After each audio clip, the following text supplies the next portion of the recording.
Welcome to Marketing Simplified, your step-by-step guide for marketing officer exams. My name is Saurabh Juneja, and in this series of videos, I'm going to take you through the book of Principles of Marketing's latest edition by Mr. Philip Kotler. So if you're preparing for IBPS SO marketing officer's examination or any other marketing officer examination for any public sector enterprise, this is the series for you to follow.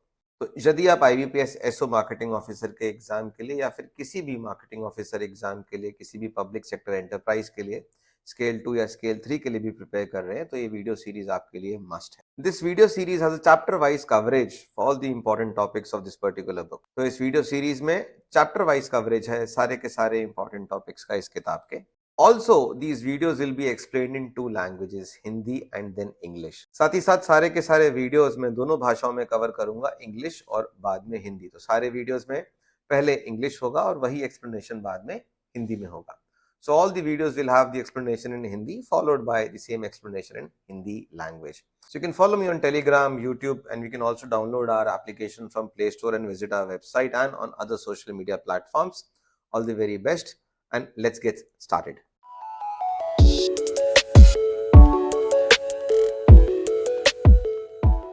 Hi, this will be part number 2 on chapter number 4, and chapter number 4 deals with managing marketing information, primarily marketing research. And in this part, we will be discussing about secondary data.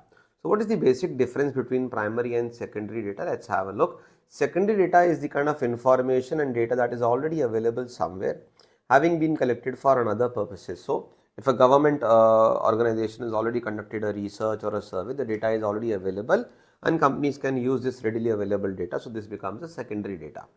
Primary data, on the other hand, is basically information that is collected for the very first time. It is also called as the first hand data, and it is basically collected for a specific purpose.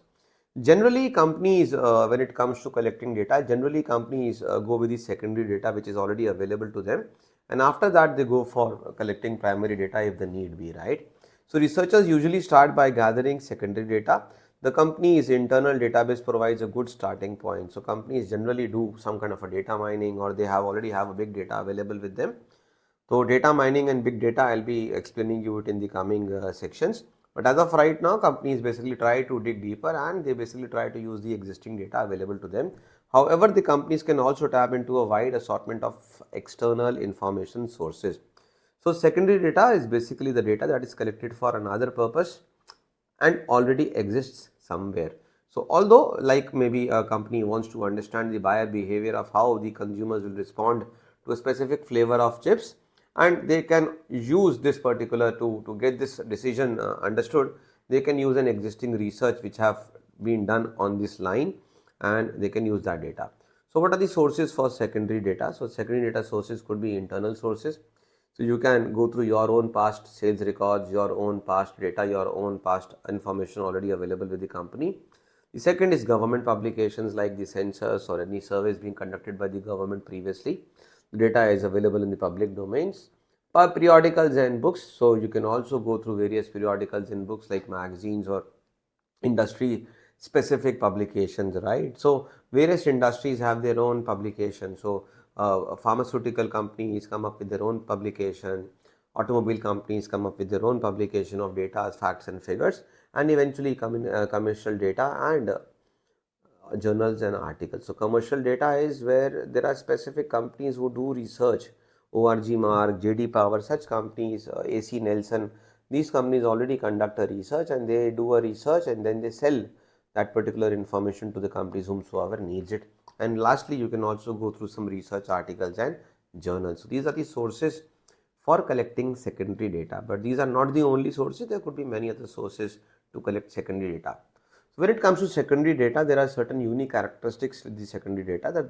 This means that secondary data can usually be obtained more quickly and at a lower cost. So this is one advantage. Why companies go for secondary data? Why? Because it is easier for them to get hold of secondary data, and then you can use it because it is readily available and the cost is also low. Secondary data sources can also sometimes provide data an individual company cannot collect on its own. Why? Because many a times collecting data is a tedious task. It may need a lot of resources like manpower, money and time, and companies might not be having that much of resources, so they resort to the secondary data which is already available. Thirdly, secondary data can also present problems. Why? Because when researchers are relying only on this secondary data, now this data was not curated, it was not customized, it was not collected keeping this company's needs into mind, right? So you may have a secondary data with you, but it might not be very appropriate, might not be very relevant for your company. So the researchers must then make sure that the secondary data or the information is, number one, it is relevant. It fits their requirement, right? So whatever data they're trying to find, it actually suits their need. Then it should also be accurate. It should be reliable, collected and reported. So the data should be accurate.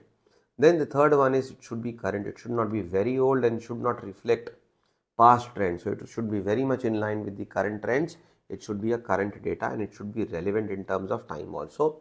It should also be impartial. So data should be objectively collected and should not contain any kind of a bias towards any organization or any industry for that matter.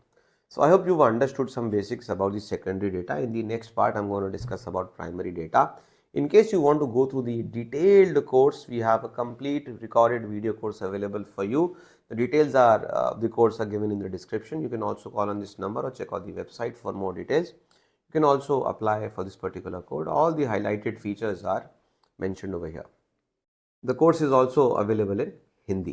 चलिए जी, तो इस part में हम बात करेंगे secondary data का। तो chapter number 4, जैसे कि आपको पता है कि मैनेजिंग मार्केटिंग इन्फॉर्मेशन यानी कि मार्केटिंग रिसर्च के बारे में बात करता है, और इस लेक्चर में, इस छोटे से लेक्चर में हम बात करेंगे सेकेंडरी डेटा की। तो पहले समझते हैं कि सेकेंडरी डेटा और प्राइमरी डेटा में बेसिक अंतर क्या है। तो सेकेंडरी डेटा वो जानकारी जो पहले से ही उपलब्ध है, पहले से ही हम लोगों ने निकाल के रखी हुई है और पहले से ही अवेलेबल है, बस हमको उस चीज़ को एक्सेस करना और हम उसको अपने मतलब से यूज़ कर सकते हैं। ये हो गया सेकेंडरी डेटा।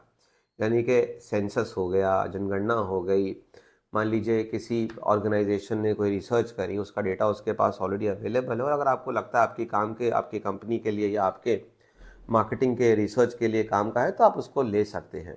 प्राइमरी डेटा जो है वो हम तभी कलेक्ट करते हैं जब हमें किसी तरीके की इंफॉर्मेशन चाहिए होती है।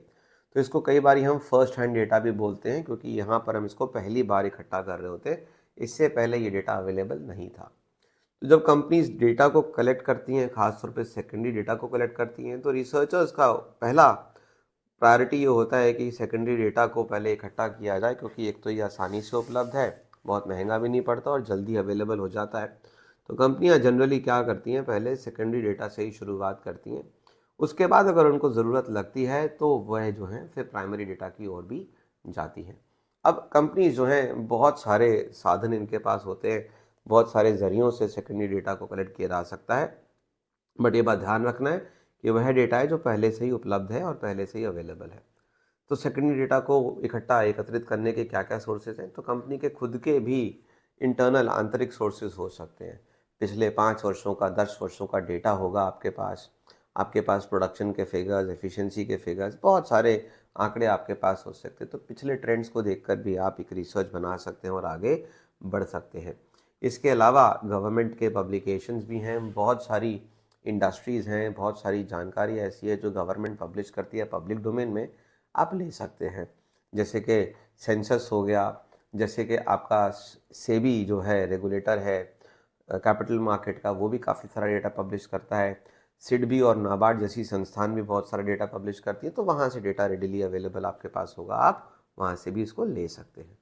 इसके बाद पीरियोडिकल्स एंड बुक्स भी हैं, बहुत सारी मैगजीन्स हैं, किताबें भी छपती हैं स्पेसिफिक पर्पस से। बहुत सारी इंडस्ट्रीज़ अपनी इंडस्ट्री के लिए भी पीरियोडिकल्स और बुक्स निकालती हैं। जैसे दवा कंपनियां डॉक्टर्स को अवगत कराने के लिए टाइम टू टाइम जो भी नए दवाइयाँ, जो भी नए फार्मूले आते हैं उनकी जानकारी देते हैं, तो वहाँ से भी आप उठा सकते हैं। इसके अलावा जो है कमर्शियल डेटा भी होता है। हाँ जी, काफ़ी कंपनीज ऐसी होती हैं जिनका काम ही होता है रिसर्च करना, डेटा कलेक्ट करना और अलग अलग कंपनियों को, अलग अलग इंडस्ट्रीज़ को ज़रूरत पड़ने पे डेटा को मूल पे यानी कि कीमत पे बेचना। ORG मार्क हो गया, JD पावर हो गया, AC नेल्सन हो गया, इस तरीके की कंपनियां जो हैं कमर्शियल डेटा कलेक्ट करती हैं और आपको देती भी हैं। गूगल भी ये काम करता है। इसके बाद आती है बात जर्नल्स और आर्टिकल्स। तो काफ़ी सारे रिसर्च स्कॉलर्स होते हैं, कई जगह रिसर्च चल रही होती है, तो जब रिसर्चेज ऑलरेडी चल रही होती हैं तो वो अपने रिसर्च के जितने भी आंकड़े हैं वो जर्नल्स में पब्लिश करते हैं, अपने शोध में पब्लिश करते हैं, तो वहाँ से भी आप डेटा ले सकते हैं। इसके अलावा भी और सोर्सेज हो सकते हैं, लेकिन ये सबसे ज़्यादा यूज़ किए जाने वाले सोर्सेज हैं। सेकेंडरी डेटा को यूज़ करते समय कंपनियों को किन बात का ध्यान रखना है? सबसे पहले तो कंपनियों को इस बात का ध्यान रखना है कि ये जल्दी से उपलब्ध हो जाता है, इसमें कुछ ज़्यादा खर्चा नहीं आता प्राइमरी डेटा के कंपैरेटिवली। प्राइमरी डेटा में तो आपको सब कुछ खुद करना है, आपको रिसर्च भी खुद करनी है, आपको डेटा का कलेक्शन भी खुद करना है, तो जाहिर सी बात है बहुत ही महंगा होता है। Secondary sources can sometimes provide data and individual company can not collect on its own. ये वो जानकारी भी देंगे कि कंपनी खुद से जो है इसको नहीं इकट्ठा कर सकती। अब जैसे भारत की सरकार हर 10 वर्ष में एक सेंसस करती है, जनगणना करती है। अब ये कोई कंपनी खुद से नहीं कर सकती ना, तो इसीलिए काफ़ी महंगा पड़ेगा और एफर्ट बहुत लगेगा। एक बात और ध्यान रखना होगा कंपनियों को कि कई बार वो सेकेंडरी डेटा इकट्ठा तो कर लेते हैं, लेकिन कई बार ऐसा भी हो सकता है कि वो डेटा जो है, जिस तरीके का डेटा की ज़रूरत उनको है, वो एग्जैक्टली वैसा उपलब्ध ना हो। जैसे मान लीजिए कि मैं अगर एक चिप्स के पैकेट में एक नया फ्लेवर पे देखना चाह रहा हूँ कि इस फ्लेवर पे क्या असर होगा अगर इस तरीके का फ्लेवर हम मार्केट में लॉन्च कर दें, तो हो सकता है चिप्स के ऊपर तो रिसर्च हुई हो लेकिन उस फ्लेवर के ऊपर रिसर्च ना हो, तो इस तरीके की दिक्कतें भी आपके सामने आ सकती हैं। अब रिसर्चर्स को किन बातों का ध्यान करना है जब भी वो सेकेंडरी डेटा या सेकेंडरी इन्फॉर्मेशन को यूज़ करते हैं? सबसे पहले तो रेलेवेंट हो, उनके काम की हो, उनके मतलब की हो, उनकी जो ज़रूरत है रिसर्च करते समय उस ज़रूरत को वो डेटा पूरा करे। एक्यूरेट हो, ऐसा नहीं कि गलत कलेक्टेड है या उसमें त्रुटियां हों, खामियां हों, गलतियां हों, वो भी नहीं होना चाहिए। प्रॉपर एक्यूरेट डेटा हो, एकदम सही हो, गलतियां उसमें ना हो। करंट हो, जो भी डेटा आप यूज़ कर रहे हो वो आपके आज के संदर्भ से हो, यानी कि इस समय का हो, समकालीन हो। ऐसा ना हो कि डेटा जो है कई वर्षों पुराना है और आपके लिए कोई रेलिवेंट नहीं है। अगर आप आज की डेट में डेटा उठा रहे हैं कि लोग मोबाइल फ़ोन का यूज़ कितने घंटे करते हैं, तो आज की डेट में तो 3 से 4 घंटे हम औसतन मोबाइल फ़ोन का उपयोग करते हैं, लेकिन आज से 5 साल पहले 3 से 4 घंटे नहीं था, ये मात्र 1 या 2 घंटे था। तो डेटा करंट भी होना चाहिए और इम्पार्शल भी होना चाहिए। ऐसा नहीं कि डेटा इकट्ठा किया गया था किसी खास कंपनी के लिए, उनके किसी पर्पस के लिए, तो वहाँ पर जो है ये इम्पार्शल होना चाहिए, अनबायस्ड होना चाहिए। आशा करता हूँ आपको यहाँ तक का लेक्चर समझ में आया होगा, और अगर आपको ये लेक्चर अच्छा लगा है तो बिल्कुल इसको लाइक करिएगा, शेयर करिएगा और बताइएगा और किन टॉपिक्स पे मैं आपके लिए इस तरीके के मार्केटिंग सिंप्लीफाइड के क्वेश्चंस लेके आऊँ। चैनल को सब्सक्राइब ज़रूर करिएगा, जिससे कि समय पर आपको नोटिफिकेशंस मिल जाएं। तो एक बात और ध्यान रखिएगा, अगर आप पूरे तरीके से डिटेल में मुझसे कोर्स पढ़ना चाहते हैं तो हिंदी भाषा में पूरी तरीके से एक कंप्लीट कोर्स मैंने रिकॉर्ड किया है, जिसकी जानकारी मैंने यहाँ पर छोड़ दी है। डिस्क्रिप्शन में भी ले सकते हैं, बाकी सारी जानकारी यहाँ पे मैंने स्लाइड में आपको दे दी है। अगले पार्ट में मिलेंगे जहाँ पे हम प्राइमरी डेटा की बात करेंगे। तब तक के लिए शुक्रिया, धन्यवाद, बाय बाय।